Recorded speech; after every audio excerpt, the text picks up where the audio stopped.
Hello, and welcome to another edition of our monthly Facebook Live session here in the Office of Admission.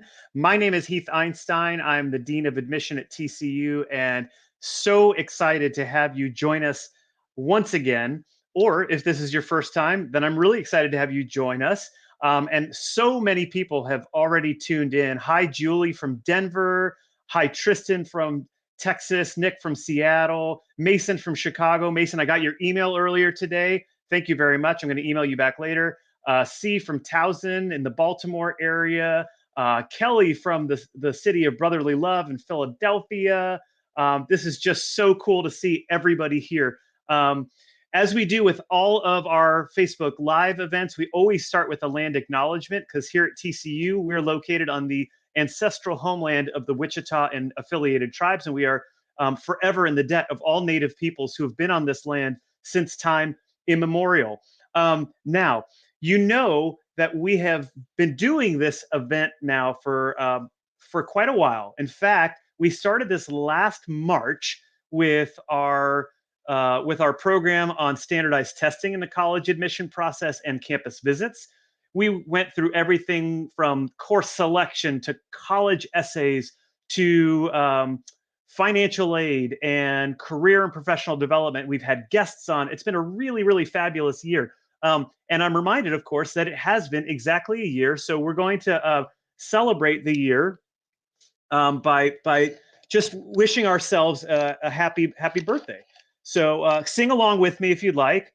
Happy birthday to us. Happy birthday to us. Happy birthday, dear Office of Admission Facebook Live events. Happy birthday to us. Okay, thank you. That was a lot of fun.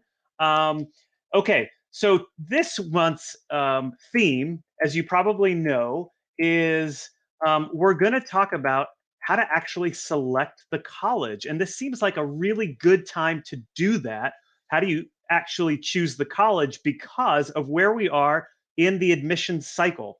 It is now March the 2nd, 2022, which means if you are a senior in high school and you have applied to college, you either have already found out if you've gotten in somewhere, or you're going to find out very soon. So let me briefly actually tell you a little bit about where we are in our process. Of course, in December, we already in December admitted students through the early decision round 1 application round. We admitted students through our early action non-binding application round. Then we had our next application deadline, which was February 1st. That was for early decision round 2 and regular decision. Those students who applied under that deadline, or I should say, and students who had applied early action and whose applications were deferred to the next round, their applications, or maybe your applications, are being reviewed right now. We are at the tail end of that process. In fact, those who applied early decision round 2 are going to find out, hopefully, if everything works right with the technology, in just a couple of days. So we're really, really close to releasing those decisions. For those who have applied regular decision or whose applications were deferred to the regular decision round, those decisions will come out in a couple of weeks. We don't have a precise date to share with you yet, but I would say in about 2 weeks, or maybe a little less, you will find out from us if you've been admitted to TCU. So that'll just give you a sense of where we are in our process. Okay, so you know, if you've been with us before, this is a fairly unscripted program. I just have a few notes that I like to go through, and then we're going to open it up for questions. I want to get to as many questions as we can and as you have. And by the way, if you're not a senior, if you are at some point before the senior year, this is also a really relevant conversation because a lot of the themes that we're going to talk about that influence where a student might decide to enroll in college are precisely the factors that students consider when figuring out where to apply to college. So you're going to want to definitely pay close attention. If you end up having questions that aren't exactly about the topic tonight, that is okay. We'll get to as many questions as we can. We're scheduled for about an hour. If we go that long, great. If we're done before then, that's okay too. But this is how we do it. Okay. Finally, before we roll into it, I do want to offer a couple of notes of gratitude. Rob Berline from Alumni Relations and Liz Rainwater from the Office of Admission. They are working behind the scenes to make sure that everything flows flawlessly, and I thank you very much. Okay. Oh, one other thing before we get, I'll give you two more now. Okay. Joke number one is, um, why did the graveyard seem overcrowded? Why did the graveyard seem overcrowded?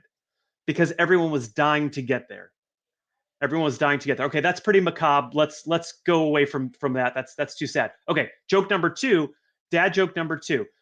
Why should you never call people average? Why would you never want to call somebody average? Well, that's just mean. You know, that is really mean. Okay, that's a math joke and really a statistics joke. So hopefully you got those. Um, okay, again, tonight's topic is making the final decision. So let's move into it. This is really, as I said, the perfect time of year for seniors to be thinking about it. There are a host of factors that could go into making a final decision. Okay. And the thing about this is when you've gotten into college and maybe several colleges and you're comparing one to another, and maybe you've had friends who are applying to the same college and they got into the same colleges and they're comparing one to another, you might end up making different decisions because, of course, you're looking for different things. I mean, there may have been enough commonality to where you applied to the same school, but what matters to you most might be quite different. Everybody has their own priority scale. So let's start with the reason why we admit students to college primarily, and that is academics. So for a lot of students, the decision is going to come down to the academic opportunities that exist on the college campus. You want to know, does the college offer the major that you're interested in? And if you're not sure exactly what you want to major in, does it offer a lot of different majors covering a range of academic opportunities? And also, is it easy to switch from one major to another? At TCU, it is. So long as you're in good academic standing, not a problem to transfer from one major to another. What is the relationship like between students and faculty? At TCU, our student to faculty ratio is 13 to 1. And our students, especially because the focal point for TCU is that baccalaureate experience, that 4-year undergraduate experience, the connections, the mentor mentee relationships that develop between faculty and student are critically important. And so if you've been at a school where you've had that, or maybe you've been at a high school where you haven't had that, but you long for something like that, then having that connection to faculty is really, really important. And does it matter to you whether the school focuses on undergraduate students or whether they have opportunities more for graduate students? I would think that that would matter, which is why I think TCU is great and really holds a unique space in the higher ed ecosystem. But that's only for you to decide. And then what about research opportunities? If I'm an undergraduate student, do I have the chance to work in labs with professors? Or can I be a TA? Or can I, again, develop that sort of relationship where if I have a professor who's working on a book, can I do some research behind the scenes to help out and get myself published or present at professional conferences? Those are the kinds of opportunities that exist at TCU, and I would hope that that would matter to you as you're thinking about where to go to school. Another factor for a lot of students is location. What kind of location am I going to be in for my 4 years of college? Location can mean a lot of different things. It could mean how far away or how close to home am I? What is the distance from home? Some students want to be really close to mom and dad. Some people want mom and dad nowhere near them. Um, and so you need to decide for yourself what is a comfortable distance and how easily can I access this location? So I could be 1,000 miles from home, but it could be really hard to get to, or I could be 1,000 miles from home and it could be a very short plane ride. So that ease of access is going to be a factor that you're going to need to weigh.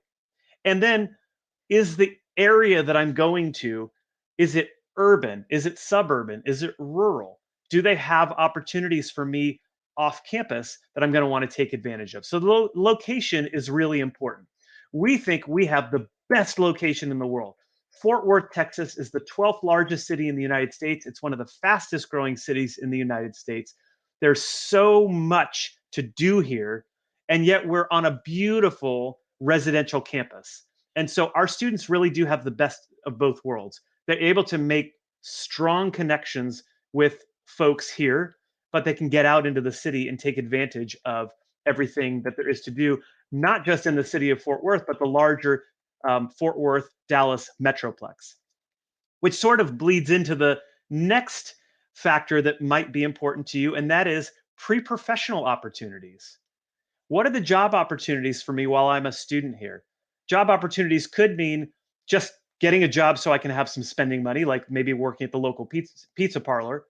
Or it could mean, and more likely to mean, what internships can I get? Because I know I want to study um, journalism.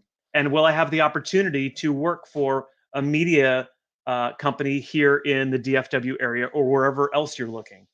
Or let's say I'm planning to major in physics. Are there labs nearby off campus that I can get a job at and work under the tutelage of a mentor off campus? Um, and then what about networking opportunities? How closely connected would I be as a TCU student to the vast alumni base at the university, whether that's here in the Fort Worth area or connecting back to your own hometown? We Horned Frogs are everywhere.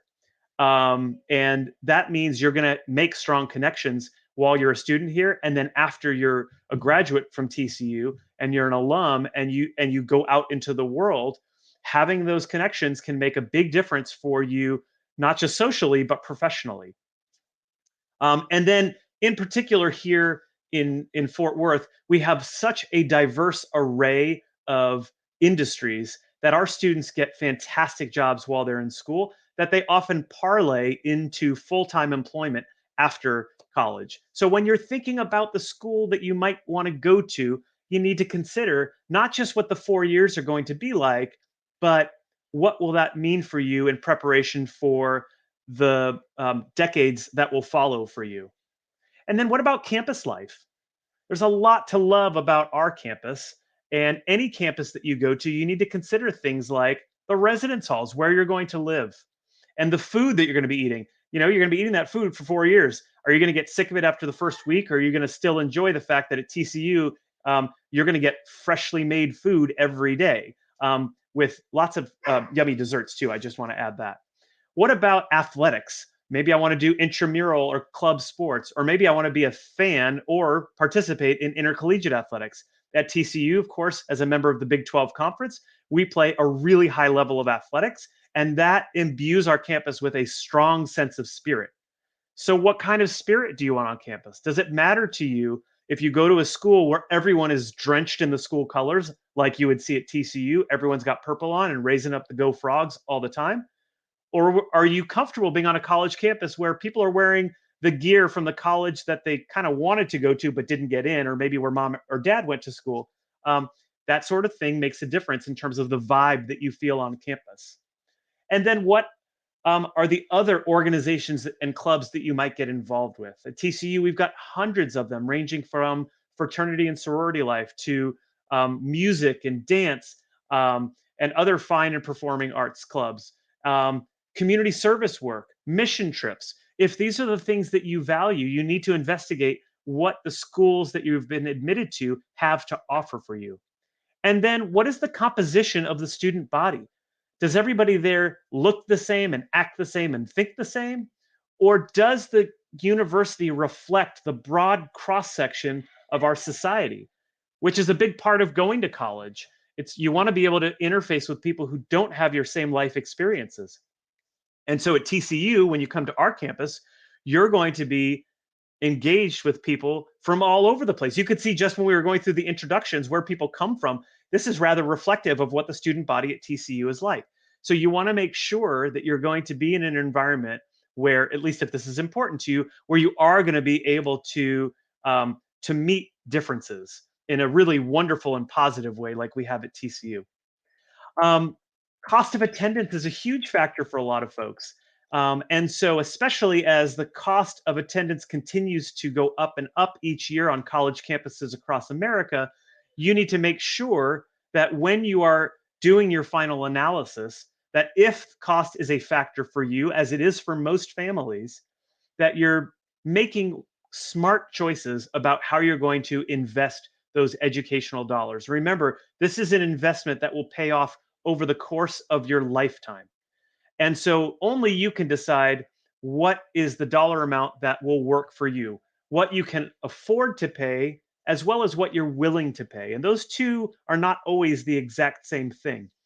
Um, but you want to see what the scholarship offers are at the universities. You want to see what the need based financial aid offers are at the university. Look to that bottom line and then compare and contrast.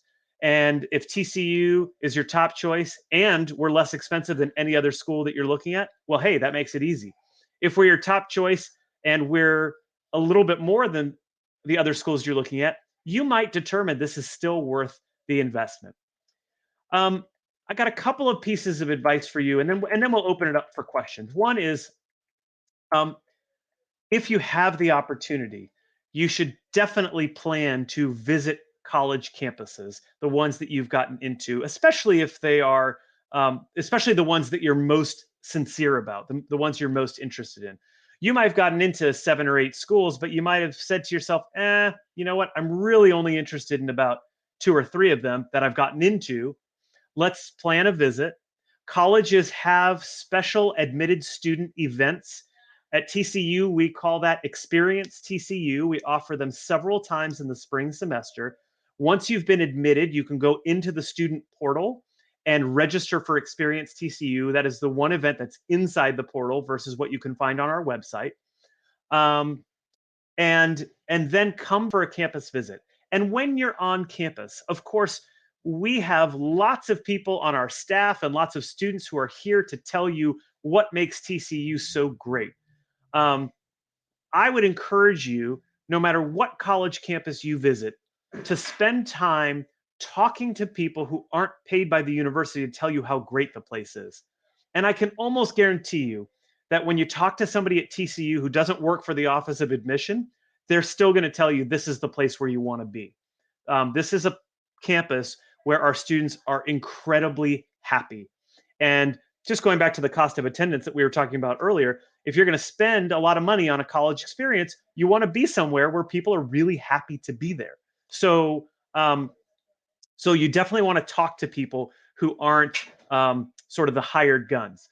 Um, I also encourage students and parents, if you're visiting campus together, to spend some time apart when you're doing these visits. Because what you'll find is sometimes if you're together the whole time, a little bit of groupthink sets in.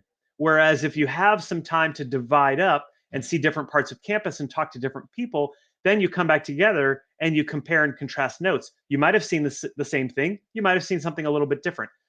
Either way, I think that's a great way to go. Um, the other piece of advice I would offer to parents is talk to parents of current TCU students or talk to parents of recent TCU graduates so you can find out from your perspective the things that you need to know. And sometimes you want to ask those questions and you don't really know who to talk to. You can call our office or email our office, and we're happy to put you in touch with parents of current TCU students who can tell you the skinny about life at TCU. Okay, let's jump into some questions. And I know that we always ask on Instagram ahead of time what questions you might have. So we're going to start with a couple of those. Um, Young Brennan's asked on Instagram, how does TCU help freshman kids who do not know what they want to major in? Young Brennans, that is an excellent question. It is very common for first year students not to know what they want to major in.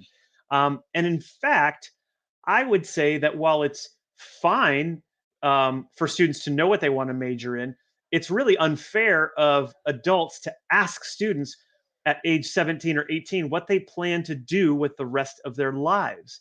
Because we know from science that your prefrontal cortex is not fully formed until well after you start college. In fact, it's not really fully developed until after you're done with college. And so we need to give young people time to really flesh out what their passions are, and see how that meets, how that aligns with what the university has to offer. So, what we will do for you is you're going to meet with an academic advisor. If you come into TCU, well, you'll, no matter whether you have a major or not, you're going to have an advisor. If you are a what we call pre-major, and that's our way of saying undecided, um, you will immediately be a student in our Adrand College of Liberal Arts, because that's the largest college in terms of number of majors and the widest variety of majors. Not necessarily the number of students, but it does offer the greatest variety. And if you're not sure exactly what you want to do, having variety is important. You're going to have an academic advisor who is there to help you choose classes that mirror some of your interests. The other thing that will happen is just by virtue of taking courses through the core curriculum, which by design has classes across the spectrum academically, naturally what will emerge are some areas of academic interest for you. And that, paired with the conversations you're going to have with your advisor, will lead to you finding a major before the end of your sophomore year. So there's ample time for you to do that. No student should feel pressured to know exactly what they want to do with the rest of their lives at this stage. So, young Brennan, that's a really, really good and insightful question. Okay, Lauren Heineman asks, how many deferred students are typically admitted to TCU? Um, so I don't know that we have a typical. It ranges every year. There are some years where we'll have 30 or 40% of students who had been deferred from the early action round to regular decision who get in. And then there are going to be years where that's much lower. I can tell you right now that it's looking like this year it's going to be a little bit lower than what we see in an average year. The response rate, and that's a huge factor in how many students we could admit from that deferred pool, the response rate of students who were admitted early action has been strong. That's great for the university, but if you're sitting there as a deferred student, I know that that means that can be a little anxiety inducing.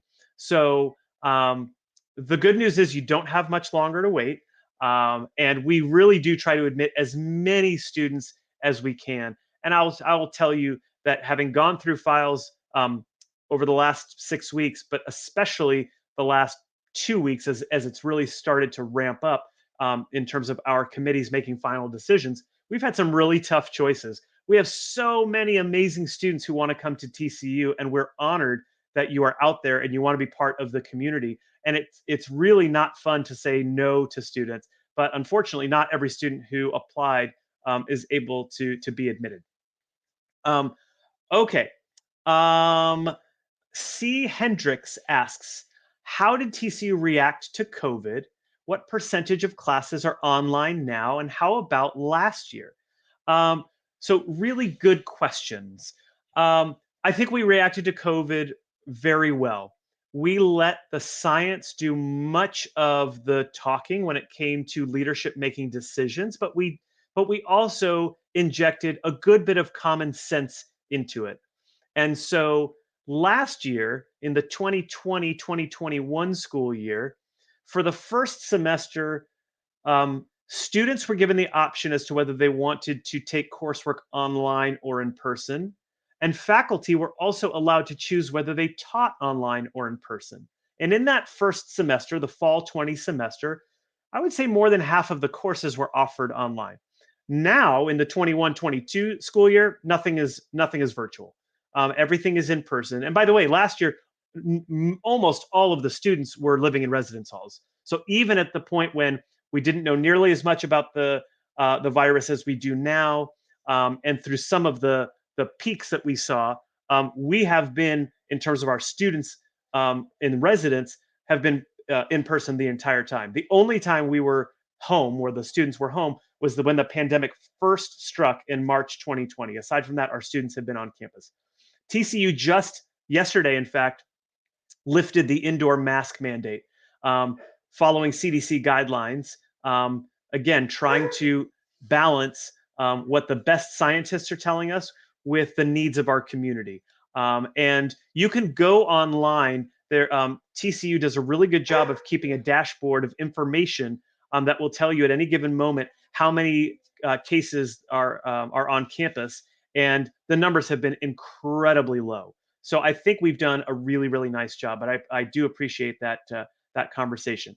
Okay, Paula asks, hi, Zachary asks, sorry, I applied for ED as a transfer student, but I haven't heard anything as of yet. Do you know when I will find out? So if you applied as a transfer student for fall of 22, we will send out those decisions in batches. We usually will get decisions out about on a monthly basis. And so we had a small batch of decisions that went out just last week, and we will have another round here very soon. And it's just a matter of how quickly our transfer team can get the transcripts evaluated, get those courses articulated, and get those decisions back out to you. But we love our transfer students. And actually, going back to a question that was asked earlier about deferred students who how many are admitted. Many of our students who transfer into TCU are students who originally applied for admission out of high school and were not admitted. But the fire for TCU never left them. And they said, I know my heart is in Fort Worth. This is where I want to be. And to you, students, if you fall into that category where you're not admitted to the university, but you still have this passion for TCU, we would encourage you to start at another institution. It could be at a 2-year school or a 4-year school. And as early as after your first semester, you could transfer to TCU. As long as you have successfully completed 12 credit hours in what we consider a long semester, that would be either a fall semester or a spring semester, then you become eligible for admission to the university. And again, a lot of students will do that. So Zachary, to answer your question, if you sent in your application, let's say a month ago, it's very likely that you're going to be hearing from us in that next batch of decisions. Okay, Lisa asks, when is a good time to visit TCU with your senior, before or after the decision? Great question. There's no right answer to this. Many students will visit colleges before a decision comes in because that will help them figure out if they want to even apply. But if you're at the stage right now where you're a senior, as you've asked the question, then I would suggest waiting to visit until after. Now, part of this is dependent on where you live. If you're local, then it really doesn't matter because it's no big stretch for you to come to campus. But if you live in California, Illinois, Florida, or anywhere else that's going to require significant resources, then since we're only a couple of weeks away from that final decision, I would encourage you to wait, see if you got in, and then come to campus. And again, going back to the point I made earlier about the admitted student programs, if you come now, you'd be coming for one of our daily visits. And those are wonderful programs. If you come anytime during the week, Monday through Friday, you get a half-hour information session followed by a 75-minute walking tour of campus. If you come on the weekends or weekend, Saturday, we offer just the tour portion, not the information session. And all the time, we offer a self-guided tour. All of those things are great. You're going to get a good experience. But if you have the opportunity to come to the admitted student program, Experience TCU, you get a complete day that starts at 8 o'clock in the morning, goes till 3:30 or 4 o'clock in the afternoon. And not only do you get the tour and the information session, but you get to sit in on a student panel. You get to hear from financial aid and religious and spiritual life and fraternity and sorority life. And you get to be in a large space with a lot of students who have also been admitted. And so you really get to see who your future classmates might be, and that might be an important factor for you. That's something we didn't touch on at all really earlier. which is that human element of your classmates, your peers, the people you're actually going to be living in the residence halls with. So it's not just, is this a nice residence hall and does it have a bed and a dresser and a desk, but who's going to be the person who is sharing this space with me. So I think, Lisa, that's a long-winded way of my saying at this point in the cycle for a senior, probably okay to wait. But if you are a junior in high school watching this right now and thinking, should I visit now or wait a year from now till I get in? I think it's absolutely fine to visit before. Okay, let's see. Anna asks, let's see, what is Anna asking? Which is better for pre-med, TCU or SMU? Daughter was admitted to both, but only got into the honors program at SMU, which may influence her decision. We're still waiting for the final decision on round 2 for TCU. Is it difficult to get freshman classes as non-honors at TCU? Okay, Anna, great question. It's a layered question. I'm going to get to all of it. Okay, first of all, I can't answer which school is better, TCU or SMU for pre-med, because I've only ever worked at TCU. I have much respect for SMU. I have a lot of friends who work there and who have gone there. But as somebody who's never been employed there, I can't really comment on their program. What I can tell you is TCU has what the Austin American Statesman has said is the best pre-med program in the state of Texas. Now, that's a really powerful statement on its own. When you consider the fact that the Austin American Statesman is located in the city of Austin and that there is a very large flagship public institution in that city, and their newspaper has said that we have the best pre-med program in the state, I think that speaks volumes. Why do they say that? Our students are getting into med school at about twice the national average. That's been consistent for decades. Our students are going to wonderful med schools, and the proof is in the pudding. It's not just that they're getting into med school, they're thriving once they are there. UT Southwestern, which is in Dallas, is a wonderful medical school, and we send a lot of students there. They have told us that our students perform at about 0.3 a GPA point higher than non-TCU students. So they're doing the work once they get in. It means that our pre-med program is preparing students to thrive once they are there. I think this goes back to the point I was making earlier about having small class sizes and having an undergraduate focused experience, because the professors that you're going to have in the pre-med program are going to know you exceedingly well. So much so that when it comes time to apply to medical school, the letter of recommendation that your daughter is going to get, Anna, is not going to be just from a professor. It is a team letter that is jointly constructed by all of the faculty members the student has had in pre-med. And so that really gives a lot of credibility. You've got the entire weight of the university behind you. And so I think for those reasons, our pre-med program is just fantastic. When it comes to honors, students who applied in the early round to our honors college were either admitted or deferred to that next round. So we didn't actually deny anybody yet to the honors college. Part of the calculus in this second round is going to be what percentage of those who were invited initially have accepted, and that will let us know how much space there is. Please do let us know, by the way, if that is going to be a factor for you. We are interested in knowing that information. So you could reach out to your assigned admission counselor, who could give you a little bit more information about timeline and process on the honors college. For students who are not in the honors college, I think it's important to know you are still receiving a world-class education. You will still get classes.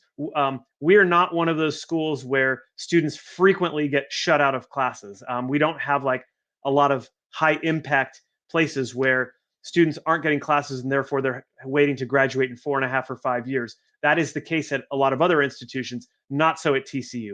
So the fact that a student isn't in the John V. Roach Honors College really will have no bearing as to whether they can get classes and be able to persist and graduate on time. Okay, let's see. Lisa asks, are religious courses required all 4 years? The answer is no. We require, as part of our core curriculum that every student take one class in a religious tradition. What that religious tradition is entirely up to you. Now, you might wonder, hey, it's Texas Christian University. Don't I have to take Christianity? Well, certainly if you want to, we have lots of courses in Christianity through the Department of Religion.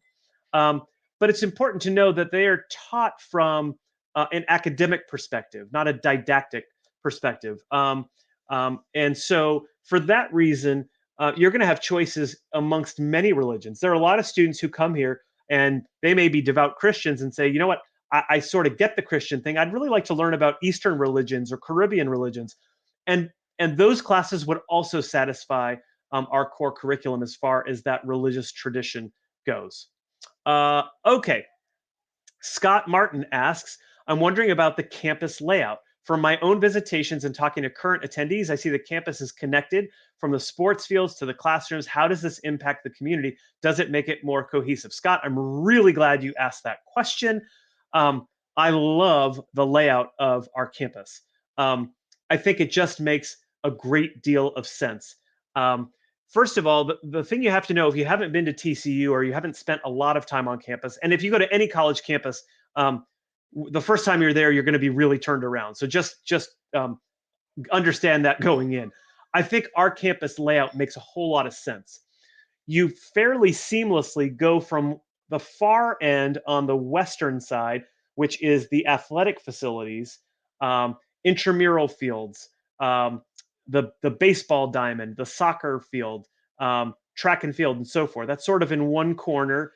And you quickly move towards Stadium Drive. That's where Amon G. Carter Stadium is. That's where our football team plays. That's where Schollmeyer Arena is, where our men's and women's basketball team and our women's volleyball team plays. And in on the southwest corner of Stadium and Bel Air is where you have the Worth Hills part of our residence hall system. And then very quickly, when you hop over to the other side of Stadium, you really get to the core of the sort of social fabric of campus. And that is the Brown Lupton University Union, that what we call the Blue, that's our student union, as well as almost all of the rest of the residence halls that flank the commons north and south. On the far east side of the of the commons, you've got Scarborough Hall, which is where our John V. Roach Honors College is. You've got other administrative buildings there, as well as some academics. And then once you cross over University Drive, you get to the heart of the academic part of campus, the academic commons. And that's where most of the students' classes will be, depending on what your major is. For example, if you're a dance major or an education major, most of your classes will be on the west side of University Drive. But anyway, athletics, residence halls, academics, it all flows really nicely. And I'll say this about the architecture. You know, the university has put in a lot of money to the physical space of campus over the last 15 years. Literally hundreds of millions of dollars to beautify the campus and architecturally make it so that as you're walking, you are constantly sort of just looking at the next horizon. There's this almost wave that pushes you forward to the next building and the next building, and that is completely by design. And so, so there was a lot of intentionality put into the space, and I think if you haven't been to campus, when you visit, you're gonna love it. Okay. Ella DeFazio asks, would you recommend sending in SAT scores for the class of 2023 applying next year? So Ella, I'm glad you're asking that question because we might very well have students here who are going to be applying a year from now, and they're still not exactly sure what to do as far as test scores go. TCU is in the middle year of a 3-year test optional trial. So for students who will be applying next year, class of 23 students, you are not required to send in test scores. You certainly can. TCU has what we call our do no harm policy. And what that means is you will not be penalized for sending in scores if they are sub-profile. If your scores enhance your profile, that's great. We will look at it, we will consider it. And if they don't, we'll ignore it. And so if you have a test, then you can feel comfortable turning it in knowing that it's not going to harm you. If you don't have a test, either you've just chosen not to submit it or you didn't have an opportunity to sit for it, that's fine too. our statistics have shown that students, we had lots of students last year, and I can guarantee we will have lots of students who start in the fall of 22 who will come to TCU without having taken or having submitted a standardized exam. Even students who are earning scholarships at TCU can do so without having standardized test scores. Now, if you're asking me, would a very strong test score help me? Sure, that would enhance your profile. So if you have a 35 ACT or a 1510 SAT, then by all means, you should send that in because that will help you. But if you have a 22 ACT or if you've got a 980 SAT, then don't worry about it. You can send it in or not send it in, and we likely are just not going to consider it. We're going to focus more on your grades, what you have done day in and day out over the course of 4 years of high school. Okay, Tatum Newcomer asks, can you talk about early action versus early decision? Are you able to get scholarship money if you apply early decision? Tatum, great question, especially that second question, which I will get to. I mean, the first question is great too, but I'm glad you asked the second question because you're asking a question that a lot of people are thinking but don't often verbalize or write. So first, early action versus early decision. The difference there is early action is a non-binding application, meaning you submit it early and you will hear from us early, but you are not obligated to enroll if you're admitted. So you will still have until May 1st, which is the national candidate reply date, to tell us if you plan to enroll at TCU. Early decision is a binding application where you say TCU is my number one school and I will attend if I'm admitted. And I will withdraw my other applications from every other school and send in my enrollment deposit to hold my spot early. If you are an early decision student who is admitted, early decision round one, you're going to be asked to submit your enrollment deposit by January 15th. If you're an early decision round two student who's admitted, you're going to be asked to submit your enrollment deposit by April 1st. So that holds your spot and you need to withdraw your other application. It's a really serious commitment. And for that reason, our early decision rounds have much smaller applicant pools, much bigger early action and regular decision pools. So don't feel pressured into applying early decision if you aren't 100% sure this is where you want to be. Okay, to your second question, there is a line of thinking out there that, well, I'm not going to get any scholarship money if I apply early decision because of all the things that this guy just said. The school knows that I have to come if I'm admitted, so why would they give me any money? And the answer is because you have earned it. And as a school that preaches ethical leadership, literally it's baked into the DNA of the university in the form of our mission statement. It would be completely unethical of us to say, yeah, you've earned this scholarship by the rubric that we've created, but we're going to withhold it from you because, aha, we know we've got you. We don't do that. There may be other colleges that do that. I don't know, but we definitely do not do that. So we have early decision students every year who are admitted. They get academic scholarships and they're very happy and they enroll at TCU. Okay, so thank you for that question. Very good question. Kathleen asks, or I guess Emma asks, it was on Kathleen's account. Emma Trail from Austin asks, are freshmen required to live on campus? And is there typically enough housing for all freshmen who want to live in the dorms? All first-year students, and in fact, all second-year students also are required to live on campus. We have enough room in the residence halls for all first and second-year students to live on campus. We even have some space for upper class students. So if you are entering your third year and you want to live on campus, you can enter a lottery system and there might be space for you. Most students, though, by the end of the second year, they're ready to move off campus. And understand when we say off campus, it's really a matter of who owns the building because off campus housing could be just as close to your classes as an on campus residence hall would be. We have houses and apartment buildings that are in the area. The vast majority of TCU students live basically on campus. The first and second year residence halls are fantastic. If you come in with advanced academic standing, let's say you've taken AP exams, and you've scored high enough on enough of them to where you are academically a second year student, a sophomore, you still need to live on campus for 2 years. There is a 2-year residency requirement no matter what your academic standing is. Okay. So you would, in essence, be living on campus your sophomore and junior year if you arrive with let's say 30 or more credit hours amassed. If you choose to live in a fraternity house or a sorority house your second year at TCU, that would count as living on campus because those are university owned buildings. So that would be the second of that 2-year residency requirement. But Emma, to answer your question, yes, required to live on campus.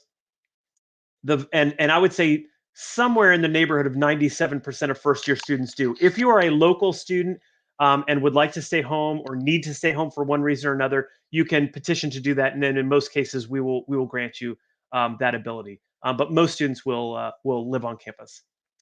Let's see. So Jill asks, on average for transferring sophomores going into junior year, what was the average GPA admitted? So Jill, if you are a transfer student and you have, let's say, 2 years under your belt at another institution, the minimum GPA required is 2.7. And for most majors, that really is all you need. You could have a 2.7, 2.8, and you've proven that you can do college level work.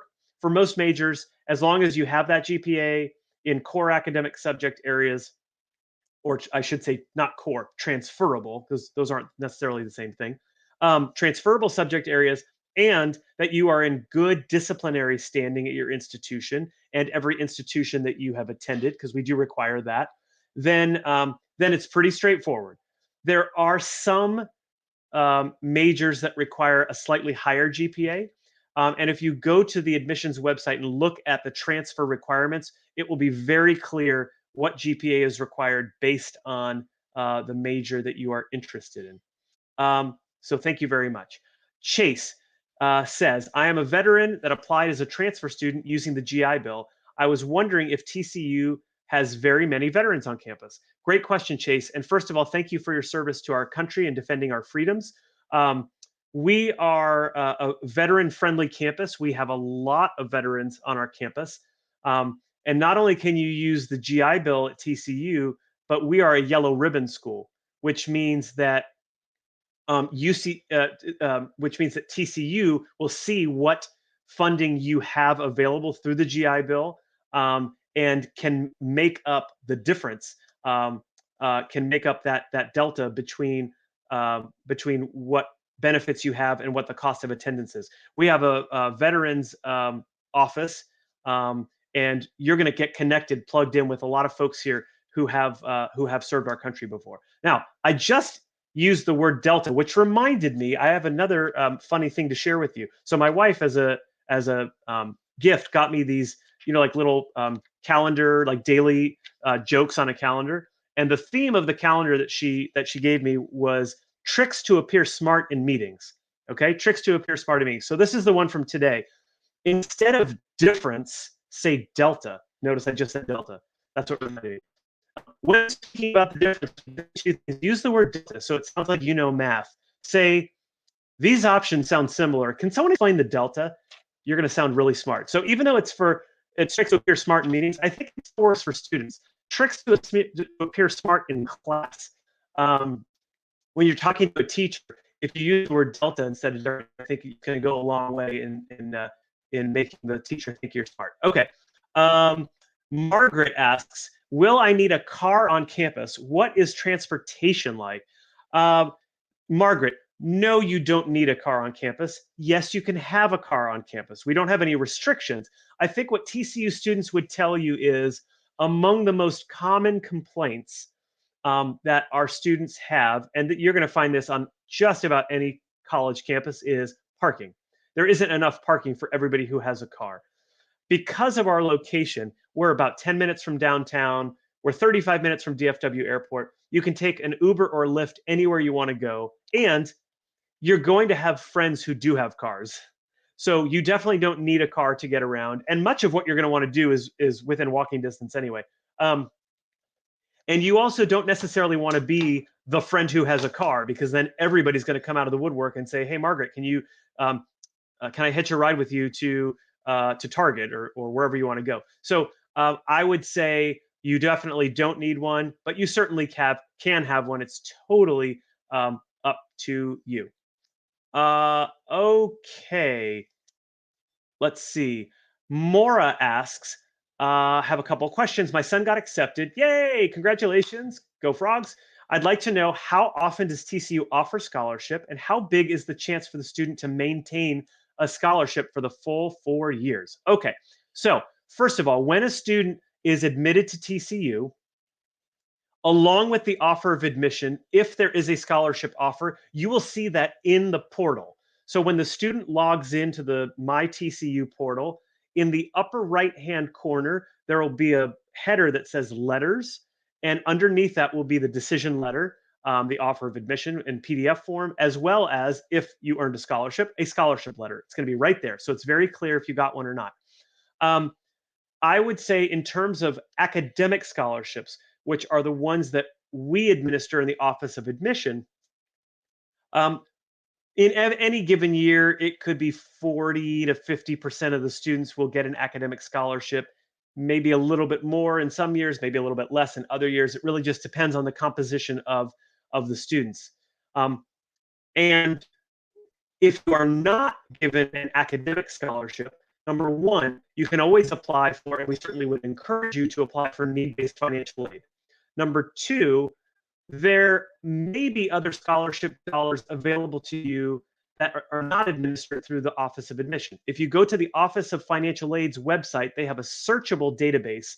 Now, I should warn you, most of those scholarships are for returning students, but there may be some in there that are for incoming first year or incoming transfer students. The other thing I want to point you to is, every year we will give out something called the Academic Achievement Award. And that is a scholarship for returning students who did not get an academic scholarship when they were admitted to TCU. It is our way of saying, look, we know we have many, many talented students, and we didn't have an opportunity to acknowledge that through the form of scholarship for everybody, but we're going to take the best students after their first year at TCU, and it's based strictly on GPA. And we will usually give away 30 to 50 of those $10,000 awards that are renewable for the remaining 3 years on campus. So that's some place to look. To answer your second question, the student will maintain, so long as they maintain a minimum GPA, and it's not like 3.9 or something like that, it's definitely doable. Then money is guaranteed for all 4 years. So it's strictly based on whether they can maintain the GPA. So, for example, if you get a Dean Scholarship, which is $25,000 annually, that's in essence a $100,000 scholarship that you've been awarded, which is a pretty significant amount of money. Okay. So Elena asks, I am applying for the fall semester, therefore I want to know if I'm still considered, since the deadline has already passed. And I read that students who apply after February 1st are still considered for available space. How accurate is this statement? Elena, very good question. It is accurate that we will still review your application and you will get a decision from us. And whether or not you're admitted is going to be based on the space available. Part of that is still unknown, because we don't know how many offers of admission exactly we're going to make here in the next couple of weeks. And we are still learning on a daily basis how many students we've already offered admission to who have accepted those offers. So let's say you complete your application today on March 2nd. You're not going to hear back from us when we send out decisions here in a couple weeks, but you probably will hear back from us around April 1st or maybe shortly thereafter, because we certainly want to be able to notify you in time for you to make a good decision if you're admitted to TCU, or if you're not and you're looking at other options, before that May 1st national candidate reply date. Okay. Teresa asks, are admissions decisions based on major, or is it a holistic decision? For example, if a student is torn between two majors, should they apply undeclared or choose one? If they aren't admitted based on a particular major, can they change it and be reconsidered? This is a wonderful question, Teresa. I think this was the topic of our, let's see, was it last month? It might have been February it was either February or December when the topic was how choosing a major impacts the decision. And the answer is it can. It just depends on what that major is. In some cases, it can have a big impact on it, and in other cases, it won't matter at all. For most majors at TCU, it's not going to matter whatsoever. And I guess what I would say is we review holistically, and that includes the selection of major. So we're taking everything into account when we look at a student's application for admission. Primarily, we're looking at a student's academic record. We want to be sure that a student can succeed in the classroom. So looking at the transcript, evaluating the course rigor relative to what was offered at the high school, because we contextualize everything, and then the letters of recommendation we require, and the essay that the student writes, and the activities that the students have chosen for themselves, and so forth.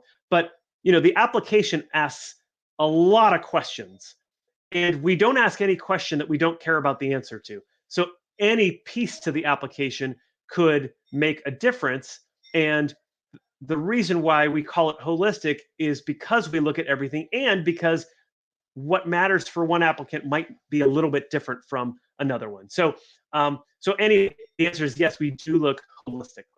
Okay, Noel asks, my son is a junior planning on the March 28th Monday event. That's our Monday at TCU event. What should he see while on campus, currently leaning toward business or engineering? Okay, so Noel, this is a great question. What we say to students is when you register for the event, which you've already done, it sounds like, it will ask you what your intended major is. And then on that day, on that Monday at TCU, after lunch, we actually will dismiss the groups by their academic program.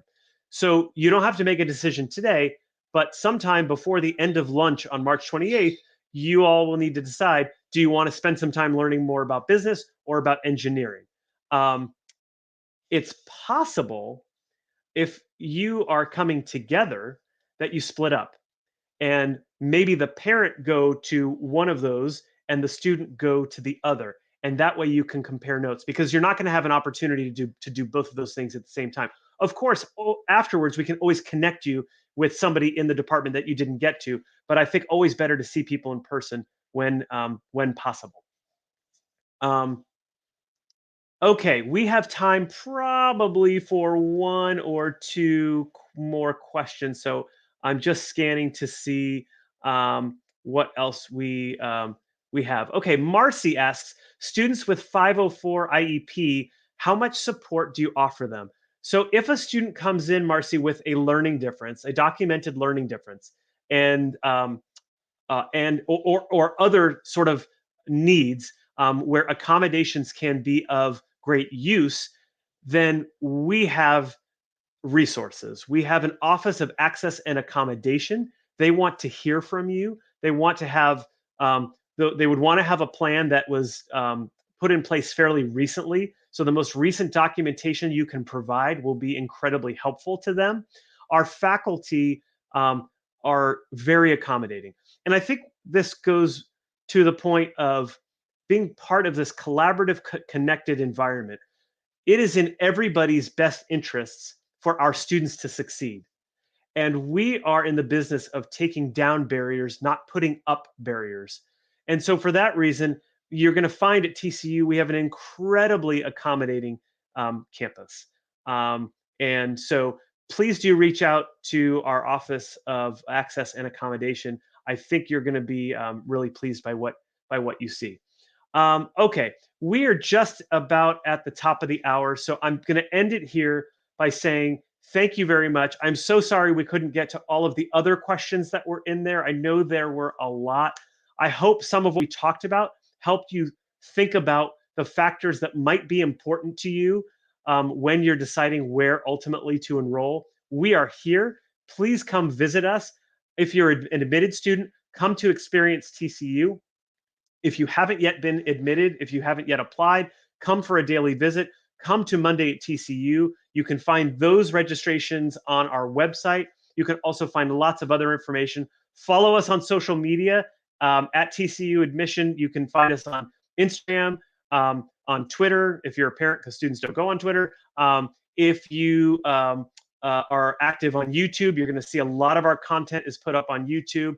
We want to remain in touch with you. And if you have any follow-up questions, don't hesitate to reach out. You can call us at 817-257-7490, or you can email us at frogmail, FROGMAIL, at tcu.edu. I hope you all have a wonderful evening. Go Frogs.